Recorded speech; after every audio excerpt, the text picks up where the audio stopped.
우리가 이제 교회 생활하면서 흔하게 듣고 또 사용하는 단어 가운데 이제 은혜라는 말 많이 사용합니다.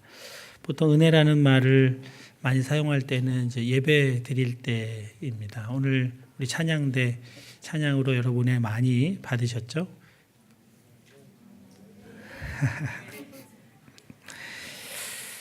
찬양이 은혜롭다, 또 설교가 은혜롭다 이렇게 말하기도 합니다. 주로 어떤 감동을 받았을 때 또는 이해가 되거나 또 마음의 힘을 얻게 되었을 때 그때 은혜 받았다고 말합니다. 긍정적인 의미로 많이 사용을 하는데요. 지난 주일에 우리 찬양대 연합 찬양대가 찬양했을 때 아주 강력한 그 은혜가 이렇게 느껴졌었고요. 또 지난 주일에 임마누엘 찬양 선교단이 특송할 때도 이 강한 그 역사가 이렇게 마음에 부딪혀 오는 것을 경험을 하면 그러면 은혜가 되었다 이렇게 말하기도 합니다. 이렇게 좋은 일로 결말이 될 때 또 내 마음에 합한 일이 이루어질 때 그때 은혜 받았다, 은혜 이렇게 표현합니다. 반면에 어려움 중에 있을 때는 은혜라는 단어를 떠올리기가 참 어렵습니다. 손양원 목사님이 여순 반란 사건 때 두 아들을 잃었습니다. 같은 나이에 공산주의자 청년이 총으로 두 아들을 사살했습니다. 그 일을 겪으시는 손양원 목사님에게 하나님의 은혜라는 말을 꺼내기가 참 어렵습니다. 희생, 헌신 이런 말은 할 수 있어도 은혜 그렇게 말하기는 어렵습니다. 손 목사님 자신도 북한 공산군에게 끌려가서 인적 드문 곳에서 순교하셨습니다. 이 손 목사님의 가정에 은혜, 하나님의 은혜가 있었다 이렇게 말하기가 참 어렵죠.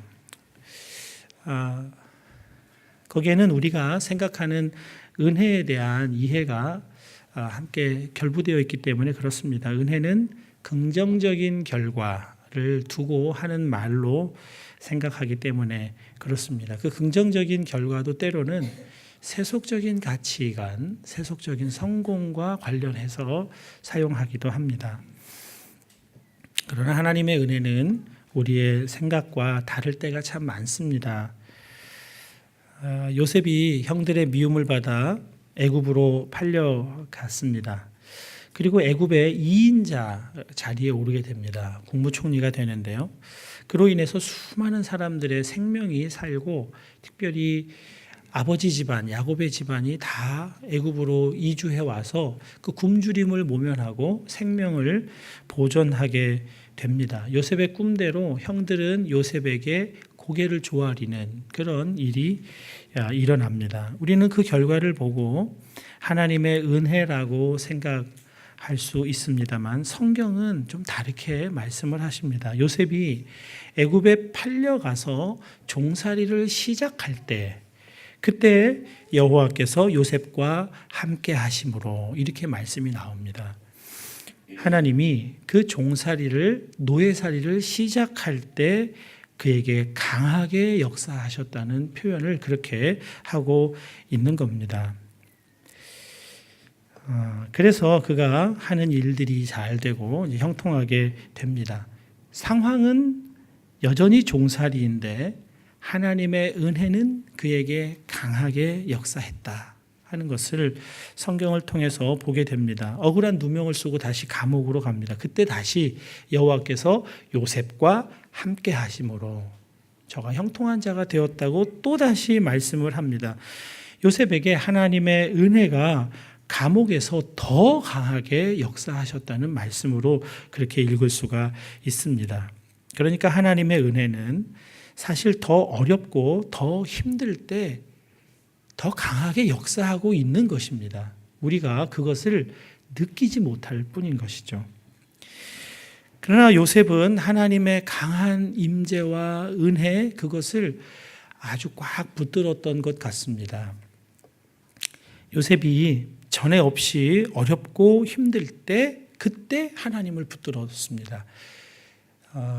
아버지 야곱이 자기 인생 가운데 일어났던 일을 아들들에게 얘기를 해줬지만 그건 하나도 그에게 다가오지 않았습니다. 그러나 정말로 죽게 되었을 때, 어려울 때 비로소 하나님을 붙들고 나아갈 수가 있게 되었는데, 아버지 야곱에게 역사했던 그 하나님의 은혜, 그것을 요셉이 굉장히 어려울 때 그 은혜를 경험하게 되었다 하는 것입니다. 그리고 그 종살이와 옥살이는 그 모든 과정은 아무 쓸모없는 그냥 지나가는 시간이 아니라 그가 총리로 일할 때 다 쓰임받는 그런 경험으로 사용하게 됩니다.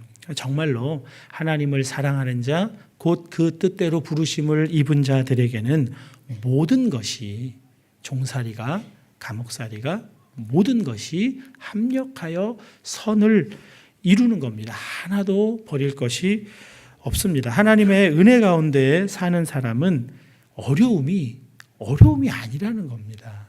그것이 참 놀라운 역설입니다. 하나님의 은혜는 어려울 때, 정말 아무것도 느껴지지 않는 암흑 같은 곳에 있을 때 더 강하게 역사한다 하는 것을 여러분이 꼭 기억하실 수 있기를 바랍니다. 오늘 본문에서 우리는 은혜 위에 은혜라는 말씀을 접하게 됩니다. 은혜 위에 은혜라는 말은 은혜를 강조하기 위한 표현이기도 합니다만 구체적인 사건을 가리키는 말씀이기도 합니다. 태초부터 계셨던 말씀, 하나님과 함께 계셨고 하나님이 창조할 때 함께 창조의 일을 하셨던 그 말씀이신 예수님이 이 땅에 오신 사건을 은혜 위에 은혜라고 말씀하고 있는 겁니다. 진짜 큰 은혜라는 표현이기도 하지만 은혜 위에 새롭게 다시 부어진 은혜라는 의미이기도 합니다. 그러니까 벌써부터 주어졌던 그 은혜 위에 더 은혜가 부어졌다는 뜻인데요. 이 벌써부터 주어졌다는 이 은혜가 무엇일까요? 그것은 구약의 율법을 가리켜 말씀하고 있습니다. 하나님이 주신 율법이 은혜라는 겁니다. 여러분은 구약의 율법을 읽을 때 이게 은혜롭게 느껴지십니까? 은혜롭게 이렇게 다가오십니까? 요즘 그 새벽마다 레위기 말씀을 이제 읽고 묵상하고 있습니다. 레위기 참 당황스러운 책입니다. 누가복음을 묵상하다가 레위기로 넘어가는 것을 확인하게 된 순간 주여 이제 이렇게 탄식이 먼저 나오게 되죠.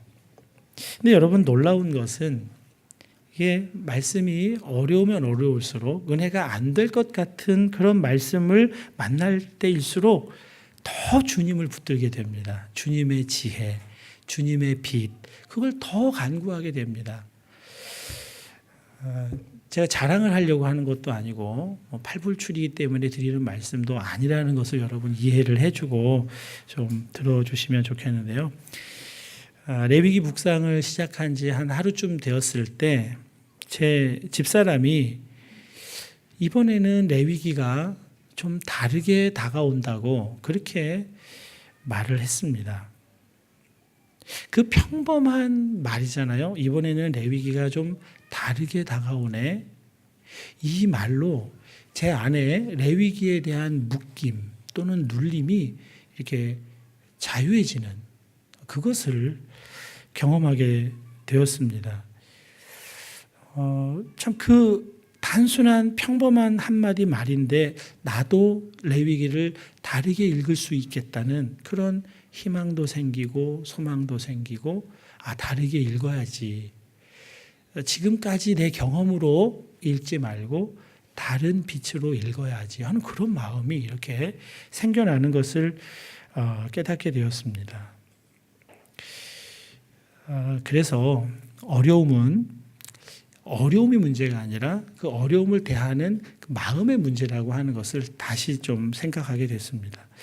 어느 신학교 교수님이 부목사 시절에 설교하기가 참 어려운 때가 있었대요.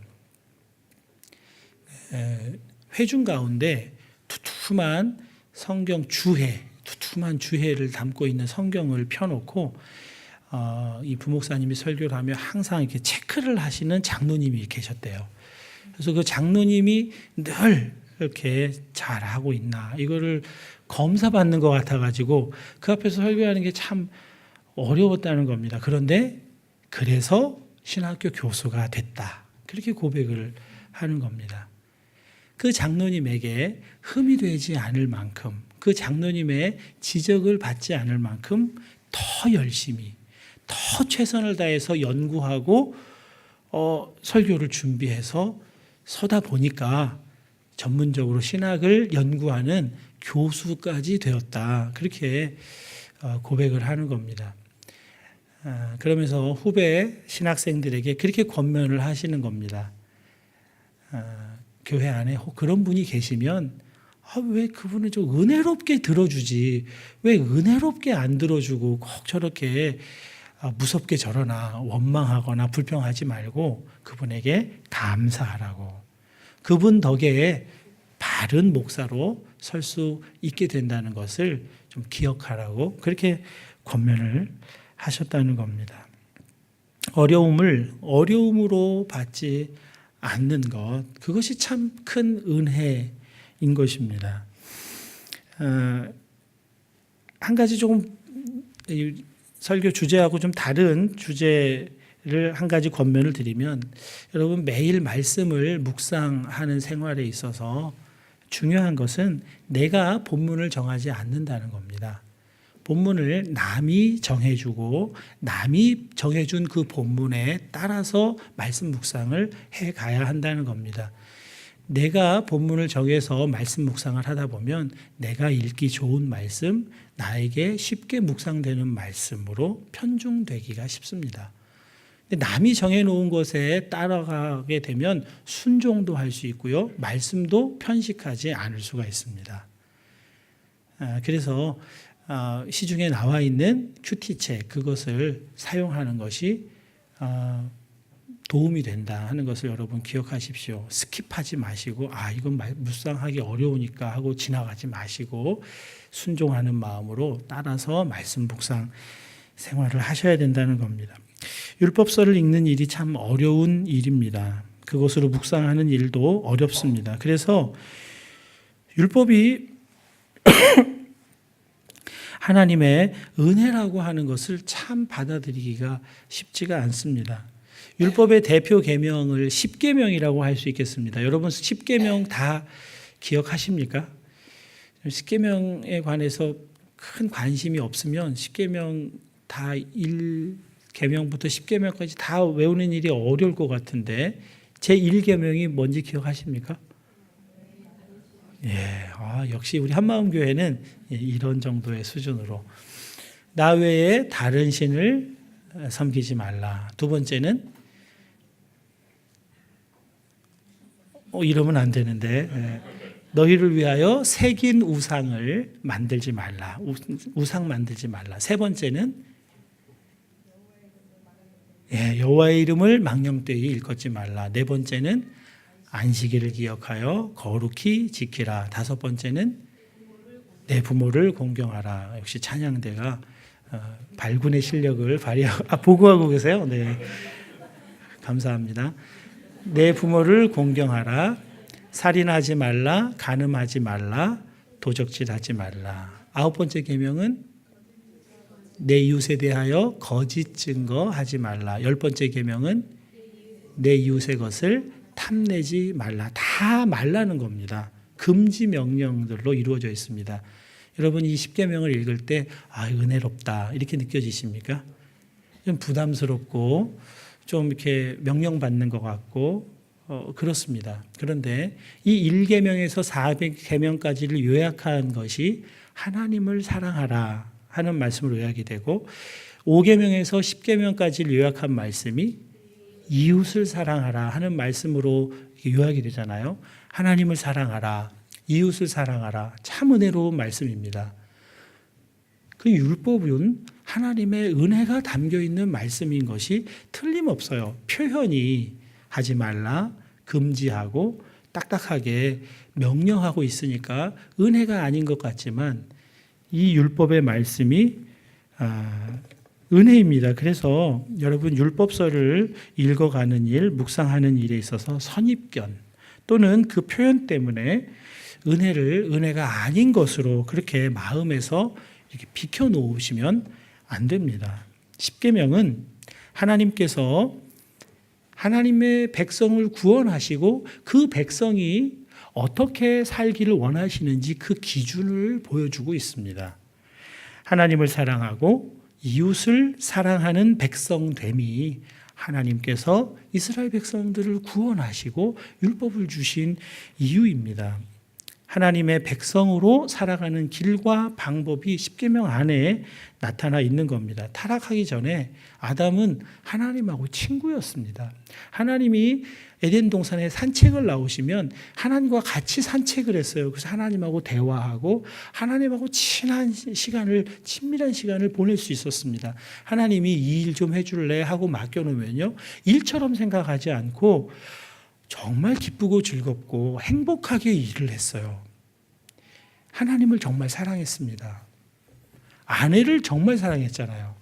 이는 내 뼈 중에 뼈요, 내 살 중에 살이라.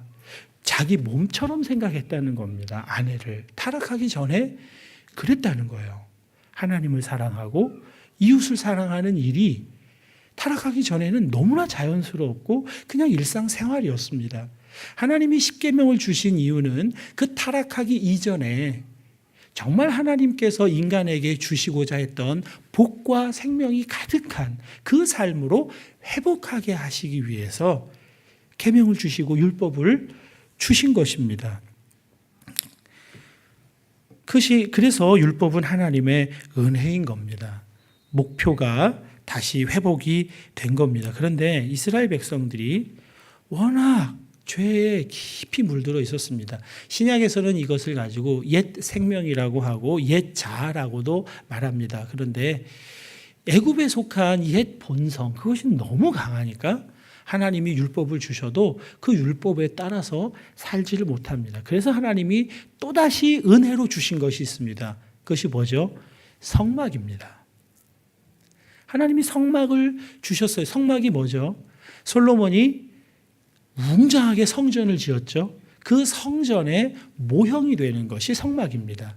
이 성막은 이스라엘 백성들이 광야를 지나가면서 하나님 앞에 예배할 때 찾아갔던 곳을 성막이라고 그럽니다. 그곳에서 번제, 소제, 속건제, 화목제, 속죄제를 하나님께 드림으로 해서 하나님 앞에 범죄했던 삶을 다시 돌이켜서 하나님께로 가까이 나아갈 수 있도록 주신 것이 성막이에요. 성막 제사는 그래서 은혜로 주신 것입니다. 율법을 주셨어요. 성막도 주셨어요. 그러면 이스라엘 백성들이 이제는 하나님이 기대하는 그런 수준의 하나님 백성다운 삶을 살 수 있게 되었나요? 그렇게 안 됐어요. 가나안 들어가서 또 범죄합니다. 그래서 하나님이 보내신 사람들이 있었죠. 사사라고 이름 붙여진 사람들입니다. 지난주에 김선택 선교사님이 사자 중에 몇 사람을 거론하셨죠. 왼손잡이 에훗, 또 기생의 아들 입다, 또 여인으로서 드보라, 이런 사람들을 거론을 하셨는데 그 외에도 많은 사사들을 하나님이 보내셔서 그들을 죄악 가운데서, 고통 가운데서 건져내셨어요. 다시 하나님의 백성다운 삶으로 회복시키기 위한 은혜를 베풀어 주셨습니다. 그러면 됐나요? 사무엘을 보냈죠. 다윗을 보내시죠. 예레미야, 이사야, 에스겔, 오세아, 아모스, 이게 성경에 나와 있는 선지자 이름들 외에도 수많은 선지자들을 하나님이 이스라엘 백성들에게 보냅니다. 그래서 하나님 백성다운 삶에 대해서 다시 알려주시고 또 알려주십니다. 그런데 됐나요?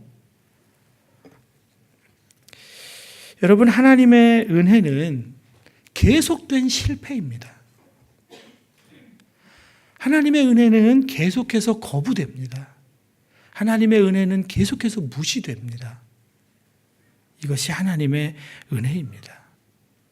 실패하고 또 실패해도 무시하고 또 거부되어도 포기하지 않는 하나님의 사랑, 그것이 하나님의 은혜입니다. 예수님 비유 중에 이런 비유가 있습니다. 어떤 사람이 포도원을 만들었어요. 그리고 먼 길을 떠나면서 인근의 농부들에게 세를 주고 갔습니다. 철이 되어서 이제 세를 받으려고 종을 보냈습니다. 종이 와서 세를 달라고 하니까 농부들이 이 종을 때렸어요. 때리고 보냈습니다. 그 다음 두 번째 종을 보냈습니다. 그랬더니 때리고 모욕했습니다. 세 번째 종을 보냈습니다. 또다시 매질하고 빈손으로 돌려보냈습니다. 여러분, 그러면 어떻게 해야 되죠, 주인이?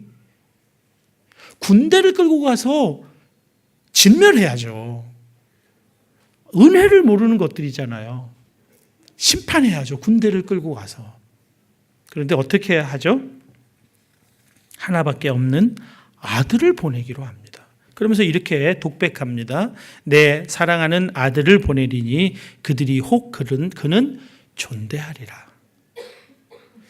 이건 말도 안 되는 생각입니다. 이렇게 어리석은 사람이 세상에 어디 있습니까? 3번이나 종을 보냈는데도 다 때리고 매질하고 모욕해서 보냈는데 그 위험천만한 곳으로 자기 아들을 보내는 이런 어리석은 사람이 세상에 어디 있습니까? 그 아들을 농부들이 잡아서 죽였어요. 왜 죽였어요? 이 아들을 죽이면 이 포도원이 자기들의 것이 될 거라고 생각을 했습니다. 이 사람들도 정말 정신 나간 사람들이에요. 어떻게 그런 생각을 하죠? 그런데 이 정신 나간 일이 요한복음 1장 10절과 11절에 이렇게 나옵니다. 그가 세상에 계셨으며 세상은 그로 말미암아 지은 바 되었으되 세상이 그를 알지 못하였고 자기 땅에 오매 자기 백성이 영접하지 아니하였으나, 이렇게 나옵니다. 주인이 왔는데 자기 백성이 영접하지 않아요. 이런 일이 일어난다는 겁니다. 빛이 왔는데 빛을 깨닫지 못해요. 어떻게 빛을 왔는데 빛을 깨닫지 못할까요? 어둠이 얼마나 깊으면, 어둠이 얼마나 광활하면 그 빛을 못 깨닫게 되는 것일까요? 어떻게 아들을 죽이면 그 유산을 자기들이 차지할 수 있을 것이라고 생각을 할까요? 죄가 깊으면요, 죄를 지어도 그게 죄인 줄도 몰라요. 죄가 얼마나 심각하면 자기 땅에 온 주인을 자기 백성이 영접을 안 하겠습니까? 이렇게 계속 거부되고 거절되고 무시되어도 포기하지 않고 계속되는 것이 하나님의 은혜라는 겁니다. 이것이 은혜 위에 부어지는 은혜. 예수님이 이 땅에 우리에게 오셨다고 하는 이 사실이 바로 은혜 위에 부어지는 은혜라는 말씀인 겁니다. 여러분, 예수님이 여러분 모두를 위해, 여러분 한 사람 한 사람을 위해 십자가에서 죽으셨습니다. 이것이 하나님의 은혜입니다. 이것이 하나님 아버지의 마음입니다. 인간을 위해 아들을 죽이시는 것, 그것이 하나님 아버지의 마음입니다. 그래서 예수님을 보면 하나님 아버지의 마음이 무엇인지를 알 수가 있어요. 본문 18절에 이렇게 기록합니다. 본래 하나님을 본 사람이 없으되 아버지 품속에 있는 독생하신 하나님이 나타내셨느니라. 독생하신 하나님 예수님을 보면 하나님을 알 수 있다는 겁니다. 하나님의 마음을 알게 된다는 겁니다. 본래 인간은 하나님을 볼 수 없습니다. 모세도요, 하나님의 뒷모습만 겨우 보았습니다. 그런데 이제 아들이 오셔서 하나님을 볼 수 있게 해주셨다는 겁니다. 그 아들을 보면 하나님이 어떤 분인지, 하나님의 마음이 무엇인지 그걸 알 수 있게 되었다는 겁니다. 예수님이 나를 본 자는 아버지를 보았거늘. 예수님이 내가 곧 길이요 진리요 생명이니 나로 말미암지 않고는 아버지께로 올 자가 없느니라. 아버지를 보여주시고 아버지께로 가는 길이 바로 예수님이라고 스스로 말씀하셨습니다. 이것이 하나님의 은혜입니다. 이건 값없는 은혜라고 여러분 많이 들으셨죠? 왜 값이 없죠? 값을 매길 수가 없기 때문에 값이 없는 겁니다. 여러분, 값을 매길 수 있는 건 시장에 다 나와 있어요. 근데 값을 매길 수 없는 건 어디로 가죠? 경매하는 데로 갑니다. 값을 매길 수 없을 만큼 그렇게 가치가 높기 때문에 경매를 통해서 겨우 값을 매기는 겁니다. 예수님의 이 하나님의 은혜는 값을 매길 수가 없어요. 경매장에서도 매길 수가 없는 은혜입니다. 그것이 우리에게 부어졌다는 겁니다. 여러분, 자녀의 목숨값을 얼마라고 하면 되겠어요? 여러분, 자녀가 없는 분도 계시고 자녀 계신 분도 있으신데 여러분의 자녀를 얼마면 파실 수 있겠어요? 여러분 자녀를 얼마면 목숨을 내놓으실 수가 있으시겠어요? 자녀 목숨을. 자녀 목숨값으로 희생하시고 부어주신 은혜가 하나님의 은혜 위에 은혜라는 말씀을 하고 있는 겁니다. 엄청난 희생과 대가를 치른 은혜입니다. 그냥 은혜롭다 이런 말로는 정말 표현할 수 없고 담을 수 없는 은혜가 그 은혜에 담겨져 있는 겁니다. 그러니까 여러분은 안심하셔도 됩니다. 이 은혜를 아는 분들은 안심하고 살 수 있습니다. 아들을 아끼지 아니하시고 우리를 위해 내어주신 그분이 하나님이시고 하나님이 여러분의 은혜가 되셨습니다. 이 은혜는요, 좀처럼 취소되지 않습니다. 삭감되지도 않고 사멸되지 않습니다. 여러분이 죄를 지어도 이 은혜는 소멸되지 않습니다. 그만큼 이 은혜가 큽니다. 그래서 이 은혜는 매우 위험해 보이기도 합니다. 끝없이 용서하니까요. 끝없이 사랑하니까요. 그러니까 그거 믿고 그냥 죄 짓고 그거 믿고 또 용서해 주실 텐데 이렇게 하시는 분은 없겠지만 그만큼 위험할 정도로 하나님의 은혜는 크고 그 값이 놀라운 것이라고 하는 것입니다. 우리에게 다가오는 고난은 나를 하나님께로 더 가까이 다가가게 하는 은혜라는 것. 그것을 여러분 잊으시면 안 됩니다. 하나님의 그 값없이 주신 그 은혜를 바라보면서 지금 나에게 다가와 있는 어려움, 고난, 고통 이런 것들을 넉넉히 이길 수가 있는 겁니다. 하나님의 은혜를 잊어버리니까 하나님이 나를 자녀 삼기 위해서 치르신 그 희생의 은혜를 너무 모르니까 지금 상황만 보면 환경만 보면 곧 죽을 것 같고 곧 망할 것 같고 곧 멸망할 것 같은 그런 생각을 합니다. 그때 하나님의 은혜를 바라보아야 하는 겁니다. 그 은혜를 붙들고 살아가실 수 있기를 축복합니다. 우리와 함께 하시는 우리 안에 오신 예수님, 그분이 하나님의 은혜입니다. 믿음의 주요 또 온전하게 하시는 이인 예수를 바라보면 그 예수님을 바라보면 예수님 안에 예수님을 통하여 하나님의 은혜가 다시 확인이 되는 겁니다. 십자가에 하나님의 은혜가 있습니다. 그 은혜를 알고 그 은혜 가운데 살기 위하여 또 한 주간 예수님 바라보는 저와 여러분 다 되실 수 있기를 축복합니다.